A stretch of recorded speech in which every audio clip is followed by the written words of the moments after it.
Garden નિહાળવા માટે હવે સ્ટેચ્યુ ઓફ યુનિટી સુધી લાંબુ નહીં થવું પડે। અમદાવાદમાં જ રિવરફ્રન્ટ ઉપર 4500 સ્ક્વેર મીટરમાં તૈયાર કરાયેલા ગ્લો ગાર્ડનનું રાજ્યના મુખ્યમંત્રી ભૂપેન્દ્ર પટેલના હસ્તે લોકાર્પણ કરવામાં આવ્યું। ગ્લો ગાર્ડનમાં મુકાયેલા વિવિધ સ્કલ્પચર અહીં આવનારા પ્રવાસીઓને જંગલ સફારીનો અનુભવ કરાવશે। રાત પડતા જ આ ગાર્ડન ઝળહળી ઉઠશે। આરટીઓ ખાતે 2.62 કરોડના ખર્ચે નિર્માણ પામેલ દેશના પ્રથમ ઇલેક્ટ્રિક બસો માટે સૌર ઉર્જાથી ચાલતા ઓનરૂટ ચાર્જિંગ સ્ટેશનનું પણ લોકાર્પણ કરાયું છે। અમદાવાદને સ્વચ્છતામાં પ્રથમ નંબર લાવવા માટે અમૂલ્ય યોગદાન આપનાર એએમસીના તમામ ઝોનના સફાઈ કર્મીઓ અને અધિકારીઓનું મુખ્યમંત્રીએ સન્માન કર્યું।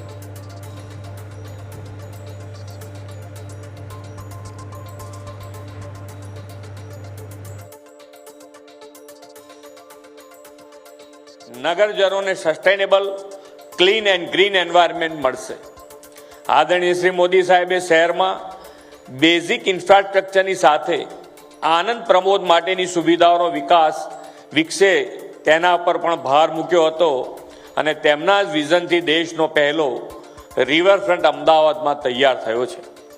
આ સાબરમતી રિવરફ્રન્ટ અમદાવાદની નવી ઓળખ બન્યો છે અને હરવા ફરવા માટેના પ્રિય સ્થળ તરીકે વિકસ્યો છે।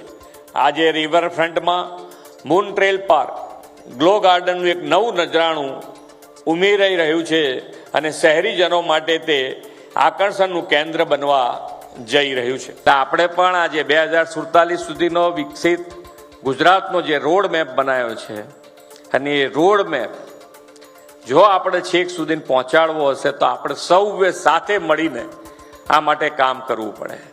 તમે ને અમે જુદા પડીને કામ ના થાય ક્યારેય।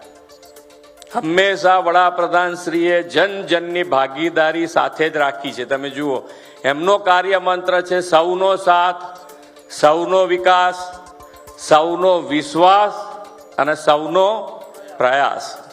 આ કાર્ય મંત્ર સાથે જો આપણે કામ કરીશું તો વિકસિત ભારતમાં સૌથી મોટી લીડ ગુજરાત લેશે।